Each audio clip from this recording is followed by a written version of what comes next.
Hi friends, मैं सूर्या है और आप देख रहे हैं बॉलीवुड क्रेजीज। आज मैं बात करूंगा 2016 के जितने भी कंट्रोवर्सीज हुए हैं उसके बारे में। जी नहीं, सब नहीं बताऊंगा। टॉप 10 कंट्रोवर्सीज इन 2016, यानी कि 10 ऐसी कंट्रोवर्सीज 2016 की जिसने बॉलीवुड को हिलाकर रख दिया। जी हाँ, जहां पे फेम सक्सेस होता है वहां पे कंट्रोवर्सीज होती है, और जहां पर कंट्रोवर्सीज होती है वहां पर मीडिया होती है, वहां पे कई सारी अटकलें, कई सारी बातें कही जाती है। तो आज ऐसी 10 चीजों के बारे में मैं आपको बताऊंगा, 10 कंट्रोवर्सीज के बारे में जिसने काफी ज्यादा बवाल क्रिएट किया, बहुत ज्यादा सुर्खियां बटोरी, और कहीं ना कहीं आप लोगों को भी वो हर एक कंट्रोवर्सीज बिल्कुल याद होगी। मैंने पूरा पिनअप किया है एक अच्छा खासा, और करीबन करीबन 10 से 15 मिनट तो जाऊंगा ही बोलते बोलते लगातार, वो भी नॉन स्टॉप। और जिससे अगर लगे कभी भी चेंज करना हो चेंज कर सकते हैं वीडियो, बट आई होप अगर आप सुनोगे तो आपको एक अच्छा खासा नॉलेज हो जाएगा इस सारी कंट्रोवर्सीज को लेकर। सबसे पहले बात करता हूं मैं पहली कंट्रोवर्सीज के बारे में, जो मुझे लग रहा है कि one of the important controversies रही है। मैंने लिस्ट भी लिया है, मैं इतने माइंड में याद नहीं रहेगा इसीलिए। तो पहली कंट्रोवर्सीज अगर हम बात करें तो ए दिल है मुश्किल की। जी हाँ, ए दिल है मुश्किल फिल्म तो अच्छी थी, लेकिन कंट्रोवर्सी इस बात को लेकर हुई थी कि सितंबर 18 को उरी अटैक हुआ था इंडिया में, जहां पे हमारे 19 जो जवान है वो शहीद हो गए थे। और कहीं ना कहीं उसके बाद में बहुत सारी एक लहर एंटी नेशनल, जो बोलते हैं एंटी पाकिस्तानी लहर जो हुई, वो बहुत ज्यादा फैली। और इतना ज्यादा इसका विरोध हुआ कि जो एमएनएस पार्टी है, मनसे पार्टी, महाराष्ट्र नवनिर्माण सेना, उनकी तरफ से ये बयान आया कि 48 घंटे के अंदर पाकिस्तानी एक्टर्स को कहा उन्होंने कि वापस चले जाओ, वरना अच्छा नहीं होगा। एक अल्टीमेटम जैसा दिया एक। उसके बाद एक्टर्स जितने भी काम करते थे यहाँ पे, जो भी टेक्नीशियंस थे, जो भी और बाकी तरह से जो जुड़े हुए थे बॉलीवुड फिल्म इंडस्ट्री में, टेलीविजन फिल्म इंडस्ट्री में, सब वापस चले गए। इसका विरोध इतना बढ़ा कि एमएनएस ने ये भी कहा कि आप पाकिस्तानी जो एक्टर है फवाद खान भी ए दिल है मुश्किल में है, तो आप उससे भी उस मतलब या तो आप रीशूट करो या तो आप पूरा उसका रोल खत्म कर दो या चॉप कर दो। तो इस तरह की काफी ज्यादा अटकलें और बातें सामने आई। उसके बाद बहुत करीबन एक डेढ़ महीना था आई थिंक ये सब कंट्रोवर्सीज चली थी। एट द एंड ये समझ में आया कि जब मुख्यमंत्री थे महाराष्ट्र के देवेंद्र फडणवीस के पास मैटर पहुंचा, वहां उन्होंने दोनों को बुलाया, करण जौहर को, मेकर्स को, और एमएनएस के जो नेता है राज ठाकरे को बुलाया। और बाद में ये सुलह हुई कि राज ठाकरे ने कहा कि आपको 5 करोड़ आर्मी वेलफेयर फंड को देना पड़ेगा, तब जाके हम शांत होंगे, तब जाके हम हमारा बैकअप कर लेंगे, मतलब पीछे हट जाएंगे। तो सेम उस तरह का जो करना पड़ा, और उसके बाद जाके फिल्म रिलीज हुई और फिल्म अच्छी खासी सक्सेस हुई। तो ये कंट्रोवर्सी बहुत ज्यादा मुद्दे में थी, बहुत ज्यादा चर्चाओं में थी। तो एक पहली कंट्रोवर्सीज थी। और दूसरी कंट्रोवर्सी के बारे में बात करता हूँ जो हाल ही में हुई है, तैमूर अली खान पटौदी। ये सैफ अली खान और करीना कपूर खान को हाल ही में बेबी हुआ, और 20 दिसंबर को। तो उसके बाद से ही ये कंट्रोवर्सीज काफी ज्यादा हो गई। नाम उनका तैमूर रखा गया, और तैमूर एक मंगोल किंग था, इन्वेडर था एक्चुअली, जो इंडिया में आया था। उन्होंने कई हिंदुओं को, कई लोगों को मतलब हत्या की थी। तो एक अच्छा नाम नहीं था कहा जाता है। तो इसके वजह से ट्विटर पर काफी ज्यादा उसे ट्रोल किया गया, काफी ज्यादा मीमीज बनाए गए, बहुत तरीके से बुरा भला कहा गया। फिर एट द एंड ये हुआ कि जो ऋषि कपूर है, उन्होंने कहा कि यार अगर बच्चे का नाम देने का हक सिर्फ उनके माँ बाप को होता है सबसे प्राइमरी, उन्होंने दे दिया तो आपको क्या करना है भाई, क्यों दूसरे की चीजों में उंगली करते हैं। मतलब इस तरह से बुरा भला बिल्कुल कहा उन्होंने, टिप्पणी की। कहीं ना कहीं उमर अब्दुल्ला जो कश्मीर के फॉर्मर सीएम थे, उन्होंने भी अपनी टिप्पणी दी कि यार उनके जो पेरेंट्स डिसाइड कर दिए तो बाकी किसी को क्या उसमें कहने की क्या जरूरत है। तो बहुत सारी इस तरह की कंट्रोवर्सीज हुई, बट कहीं ना कहीं इस पे करीना कपूर और सैफ अली खान शांत रहे, चुप रहे, और अभी भी चुप ही है वो, क्योंकि वो जानते हैं कि उन्होंने कोई शायद गलत नहीं किया। माफ कीजिए। तो सबसे पहले तो हमें बेबी का पिक तो देखने को मिल ही गया है। 2 दिन के बाद जब घर वापस सैफ अली खान करीना के साथ पहुंचे तो हमें बेबी का पिक वापस देखने को मिला, साथ में पूरी फैमिली के हिसाब से। तो एक बहुत अच्छी खुशखबरी थी। बट कहीं ना कहीं इंटरनेट का जमाना है, सोशल मीडिया का जमाना है, तो कोई चीजों को हवा लगते आग को बोलते हैं, हवा लगते वक्त नहीं लगता। तो सेम उसी तरह की कंट्रोवर्सीज हुई थी ये, बट कहीं ना कहीं अभी शांत है कंट्रोवर्सीज। तीसरी कंट्रोवर्सीज की अगर हम बात करें तो तीसरी कंट्रोवर्सी है उड़ता पंजाब और सीबीएफसी यानी सेंसर बोर्ड। उड़ता पंजाब आपको पता है जब रिलीज होने वाली थी उसे 1 से 1.5 महीने पहले से जब ट्रेलर वगैरह आ गया था, बहुत ज्यादा दिक्कतें हुई थी फिल्म को पहली बात तो सेंसर बोर्ड ने इसको सर्टिफिकेट देने से ही मना कर दिया था। 94 या 95 कट्स से आई थिंक ओवर 100 कट्स तक पहुंच गया था मामला, यानी कि इतने कट्स फिल्म में से हटाओ। मतलब जो अनुराग कश्यप है उन्हें बोला भाई इतने कट्स हटा देंगे तो हमारी फिल्म 20-25 मिनट की बनेगी, क्या मतलब है। तो कहीं ना कहीं ये भी था कि पंजाब में इलेक्शन होने वाले अगले साल, अगर पंजाब को इस तरह से दिखाया गया कि ड्रग्स है वो सब, तो एक नेगेटिव इमेज पड़ेगी। तो कहीं ना कहीं मेकर्स ने कहा है यार ये पंजाब का ही मुद्दा नहीं है, नाम रखा गया लेकिन ऑल ओवर इंडिया है, दुनिया भर में इस तरह की दिक्कतें हैं और ये एक अच्छी फिल्म है, अच्छा मैसेज के साथ है।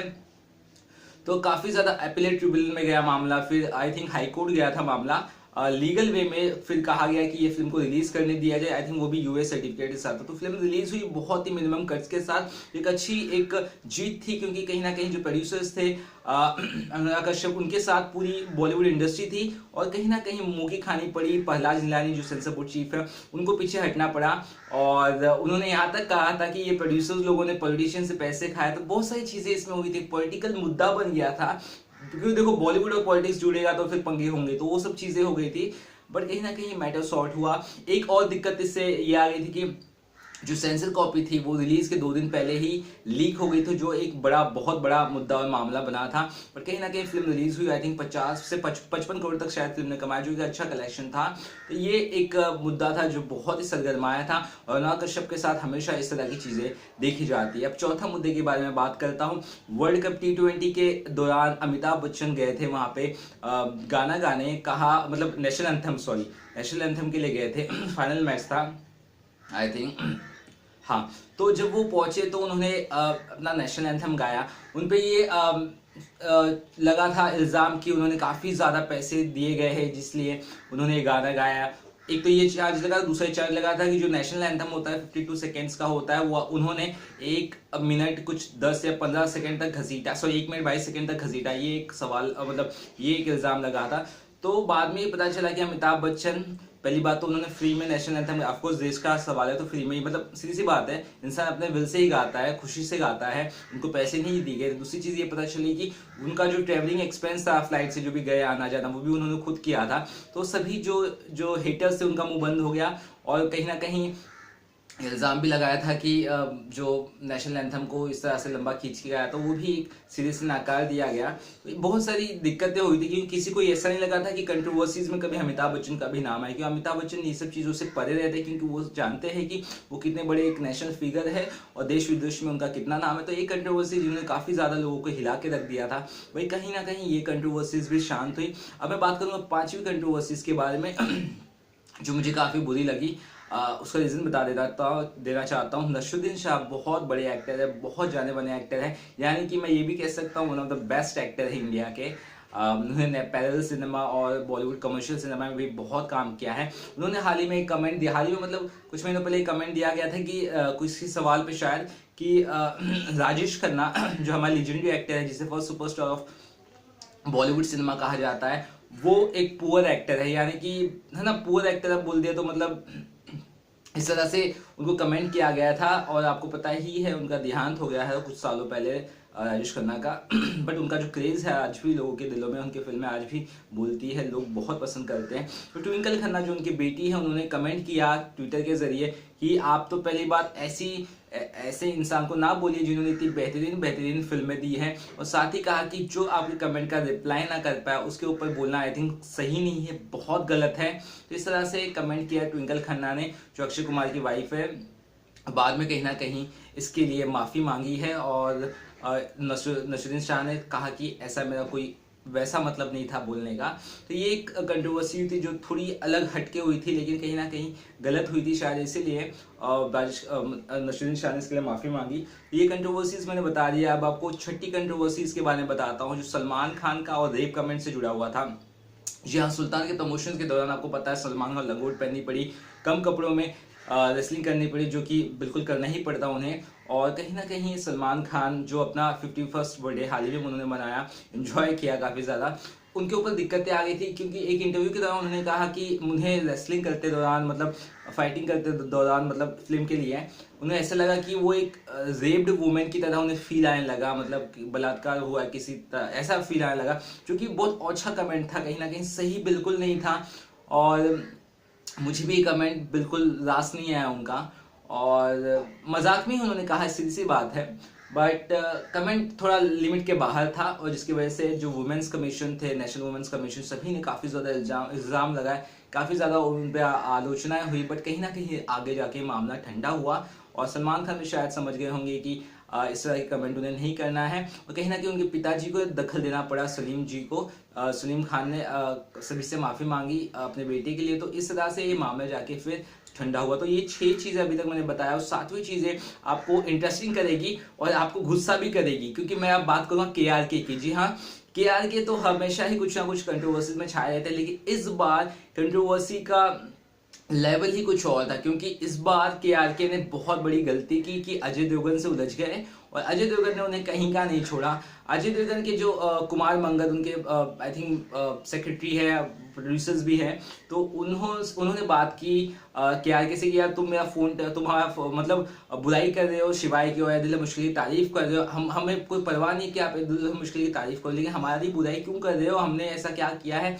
तो उस पर KRK कहते हैं कि हमें पैसे दिए गए हैं 25 लाख रुपए करण जौहर के द्वारा। इस तरह से KRK ने कबूला। वो जो ऑडियो क्लिप था, फिर अजय देवगन ने वो ऑडियो क्लिप अपने यूट्यूब चैनल पे डाल दिया, ट्विटर पे डाल दिया। बहुत हंगामा हुआ, बहुत जमकर हंगामा हुआ। KRK ने प्रेस कॉन्फ्रेंस बुलाई, उन्हें कहा कि उन्होंने माफ़ी नहीं मांगी, उन्होंने ये भी नहीं कहा कि मैंने उन्हें पैसे नहीं लिए, उन्होंने कुछ नहीं कहा। तो सिर्फ यही कहा कि गलत है, मेकर्स इल्ज़ाम लगा रहे, प्रमोशन कर रहे हैं नेगेटिव, मेरा जरिया ले रहे प्रमोशन का। तो बहुत सारी ऐसी बात उन्हें की, बट कहीं ना कहीं उन्हें ये नहीं कहा कि मैंने नहीं ली है। तो इस तरह की बातों से KRK की पूरी हालत खराब हो गई थी। और KRK इसके अलावा और एक डायरेक्टर है, उनसे भी भिड़ गए। आई थिंक विक्रम भट्ट ने फिल्म आई थिंक 1920 लंदन की थी, हाँ, हाल ही इसी साल रिलीज हुई थी। तो उसमें हीरोइन को कुछ तो काफी भद्दा कमेंट किया था KRK ने, तो उसपे विक्रम भट्ट काफी भड़क गए, और काफी ज्यादा उस पर केस फाइल किया लीगल वे में। तो उसके बाद KRK ने माफी मांगी, तो केस जाके वापस हुआ। तो KRK यार ऐसी बला आपको बताई है, जो जिनके मुंह लगो तो आपका मुंह गंदा होगा, इस तरह से सभी कहते हैं। तो बिल्कुल वैसे ही साबित हुआ, KRK दोनों बार मतलब गलत साबित हुए। तो ये कुछ मुद्दे थे जो मुझे लगा बताने चाहिए। और भी मुद्दे हैं, 3 और इम्पोर्टेंट मुद्दे हैं जो रह गए, वो बताना चाहता हूँ मैं आपको। जो 8वां मुद्दा है वो है कपिल शर्मा वाला मुद्दा। कपिल शर्मा तो हंसाते, दुनिया भर को हंसाते, लेकिन कपिल शर्मा थोड़ी वाहवाही के चलते, थोड़ी बड़प्पन के चलते, बोलते हैं बड़बोलेपन जो होता है ना, उसके चलते आके फंस गए। कपिल शर्मा ने नरेंद्र मोदी को टैग करते हुए ट्विटर पर मतलब मैसेज किया कि पब्लिक के लिए कि हाल ही में उनसे किसी BMC ऑफिसर्स ने ब्राइब मांगी, यानी घूस मांगा, और उन्होंने वो नहीं दिया। इस तरह का खुद की वाहवाही लूटने के लिए नरेंद्र मोदी को टैग करते हुए ट्वीट किया। बहुत ज़्यादा इसका बवाल हुआ, बहुत ज़्यादा इसकी आलोचनाएं हुई। सभी ने एक तो तरफ तो तारीफ की कपिल शर्मा की, ठीक है आपने कबूला है, आपने ये इन्फॉर्मेशन दी, बहुत बड़ी बात है, अच्छे सज्जन नागरिक है। अब आप उस BMC ऑफिसर का तो नाम बताइए जिसने कहा। तो आई थिंक कपिल शर्मा शायद कुछ नहीं कहा उसके बाद जो हुआ वो उन्हें सही नहीं लगा हुआ, क्योंकि BMC की तरफ से नोटिस आया कि आपने जो जगह आपकी जो है वो लीगल है, आपने मैंग्रोव्स काटे, मैंग्रोव्स लीगली नहीं काटनी चाहिए, लीगली गलत है, वो बहुत बड़ी सजा है। वो आपने काटे, उसकी जगह अपनी जगह बनाई, अपने घर बड़ा किया, ऐसा ऐसा करके बहुत सारी कंप्लेंट है, जो अभी भी FIR उस पर उन पर लॉन्च है, और उससे वो अभी तक केस सॉल्व नहीं हुआ है। उल्टा कपिल शर्मा को मुक्की खानी पड़ी, और अभी भी ये केस फिलहाल चल रहा है, तो इस पर ज़्यादा हम बात नहीं कर सकते। और 9वां जो मुद्दा है वो मुझे बहुत ज़्यादा अपसेट भी किया, स्ट्रेंज भी लगा, क्योंकि ओम पुरी ने इस बार जो कहा वो अलग ही कहा। ऐसा कुछ शायद हम उम्मीद नहीं कर सकते। वन ऑफ द जैसे best actor Naseeruddin Shah, same उन्हीं के दोस्त है ओमपुरी, और ये भी बहुत बढ़िया एक्टर है। नसीरुद्दीन खुद कहते हैं कि ओमपुरी से बड़ा कोई एक्टर बॉलीवुड में नहीं। तो आप समझ सकते हैं, इतने बड़े एक्टर की तरफ से कोई अगर अच्छा या भद्दा कमेंट आता है तो बुरा लगता ही है। उन्होंने कहा एक नेशनल टेलीविजन पे जब बहस छुड़ रही थी कि उरी के उरी में जो अटैक हुआ पाकिस्तानी आ गए, तो ऐसे में इंडिया के 19 जवान शहीद हो गए थे। तो इस पे उन्होंने कहा कि यार हमने थोड़ी कहा था उन्हें सीमा पे जाने के लिए, वहाँ पे लड़ने के लिए। और इसके अलावा उन्होंने ये भी कहा कि हमारी तरफ से सुसाइड बम्बर तैयार करके उनकी कंट्री में जाके है ना, इस तरह से कमेंट किया। बहुत ज़्यादा मतलब तो बहुत ज़्यादा कंट्रोवर्सी हुई, बहुत ज़्यादा इशू हुआ। आखिर दूसरे दिन ओमपुरी ने अपनी चीज़ों के लिए माफ़ी मांगी, शांत हो गए। और कहीं ना कहीं कहा कि मैं खुद जाऊंगा, जिनके लिए मैंने बुरा भला कहा है, जो जो परिवारों के लिए, जिनके जो जवान हैं मर गए हैं, कि जब खुद मदद करूंगा, खुद माफ़ी मांगूंगा। तो इस तरह से एक बहुत दिल दरिया कर मतलब उन्होंने माफ़ी मांगी। तो उसके बाद जाके मामला शांत हुआ। अब जो 10वां मामला जिसके बारे में बात करूँ, 15 मिनट हो गए मैंने जैसे कहा था, एक मुद्दा बाकी है जिसके बारे में बात करूँ, वो है ऋतिक कंगना। जी हाँ, ऋतिक रोशन कंगना रनावत, साल के स्टार्टिंग से ही जो इनकी लड़ाई फाइटिंग चालू हुई वर्बल तरह से, वो खत्म होने का नाम नहीं लिया। कंगना ने आई थिंक इंटरव्यू के दौरान सिली एक्स कहा था, मतलब इनडायरेक्टली वो एक्स की जगह रेफर करते थे ऋतिक रोशन को। और ऋतिक रोशन ने एक लीगल नोटिस भेज दिया। उसके बाद कंगना ने काउंटर नोटिस भेजा कि यार इससे मेरे साथ चीटिंग की है, ये किया है, वो किया है, पहले से मुझे प्रपोज किया, बहुत सारी चीज़ें उन्होंने कही, ईमेल भी। उन्होंने कहा मेरे पास इसका सबूत है। बाद में पता चला कि ऋतिक रोशन इसमें कहीं इन्वॉल्व नहीं थे। एक ऐसा बंदा था जो फेक था, इम्पोस्टर जिसे कहा जाता है, वो फेक ऋतिक रोशन की ईमेल आईडी बना के चैट किया करता था कंगना रनावत से। और कंगना रनावत उसे चैट करते करते ऑफकोर्स कंगना को पहले से बचपन मतलब जब एक उन्हें जो एक बॉलीवुड में आने की जो जिद थी वो ऋतिक रोशन से मिलने की थी, उन्हें प्यार हो गया था कहो ना प्यार उनकी जो फिल्में देखकर, तो इसलिए वो मुंबई आई थी। सबसे पहला उन्होंने एक रीज़न ये भी बताया था। और कहीं जो प्यार होता है ना क्रेजी वाला, तो वो प्यार आई थिंक बहुत ज़्यादा था, इतना ज़्यादा था कि उन्हें पता ही नहीं चला कि फेक बंदा उनसे चैट करा। तो काफ़ी 1.5-2 साल तक चैट हुआ था। बहुत ज़्यादा इश्यूज हुआ था, मीडिया में भी सब मेल लीक हो गए थे, बहुत ज़्यादा पर्सनली हर्ट हुआ, उनके कैरियर पे भी काफ़ी हद तक इफेक्ट पड़ा। तो ये बहुत ही ऐसा मुद्दा था कंट्रोवर्सी का, जो मुझे लगा कि यार ये दिमाग से परे, ये मतलब ये इसमें मैं सोच ही नहीं सकता हूँ। एलिगेशंस आए थे, कंगना के वकील कुछ स्टेटमेंट दे रहे, वो मीडिया में आ रहे हैं, ऋतिक रोशन के वकील स्टेटमेंट दे, वो भी मीडिया में आए। बाद में इतना ही समझ में आया कि ऋतिक रोशन का इसमें कोई इन्वॉल्वमेंट नहीं है, ये कंगना किसी और से फेक उस बंदे से ईमेल के जरिए बात की, तो इसलिए ये सब दिक्कतें हुई थी। तो ये कुछ 10 मुद्दे थे जो मुझे लगा आपको बताने चाहिए, और बहुत इंपॉर्टेंट मुद्दे थे। मैं आपको इसका क्रेडिट खुद नहीं दूंगा, क्योंकि मैंने कहीं से पढ़ के बताया है, टाइम्स ऑफ इंडिया के उसमें से, तो उनकी तरफ से मैंने ये देखा है, पढ़ा है और समझा है। मेरे को मुद्दे तो पता थे, लेकिन ऑफकोर्स किसी के अगर आप रेफरेंस लेते तो आप मोस्टली उन्हें अगर सोच दो या उन्हें उनका नाम भी लो तो अच्छी बात है। तो उनकी तरफ से मैंने लिया, क्योंकि रिसर्च वर्क बहुत मैटर करता है, ये रिसर्च वर्क का मुद्दा है, और कहीं ना कहीं मुझे ये सब बतानी चीज़ें थी। तो मैंने आपको बता दिया कंट्रोवर्सीज के बारे में, टॉप 10 कंट्रोवर्सीज जिन्होंने सबको हिलाकर रख दिया था 2016 में, बॉलीवुड फैंस को, बॉलीवुड सेलिब्रिटीज़ को। तो वो मैंने आपको बता दिया। आपके हिसाब से कोई कंट्रोवर्सीज में से अगर छूट गई तो आप मुझे बता सकते हैं, जो काफ़ी ज़्यादा इंपॉर्टेंट है, कमेंट में डाल सकते हैं। मैं आपके हर एक कमेंट का प्रॉपर रिप्लाई दूंगा। आई थिंक अभी तक का सबसे बड़ा मेरा वीडियो बन गया है। होप बहुत ही कम जो लोग हैं वो देखेंगे, बट जो भी देखेंगे मैं मानता हूँ उनको बहुत बढ़िया लगेगा, क्योंकि मैं भी नॉन स्टॉप बोल रहा था, मेरी भी आदत नहीं है, बट स्टिल आप लोगों की वजह से, प्यार से, आपकी हिम्मत से मुझे हमेशा सपोर्ट मिलता है, और मैं इतना लंबी बातें कर पाता हूँ। कुछ बॉलीवुड खबरें, इंपॉर्टेंट खबरें पता चली तो आपको जरूर बताऊंगा। चलिए तब तक के लिए देखते रहिए, बाय बाय।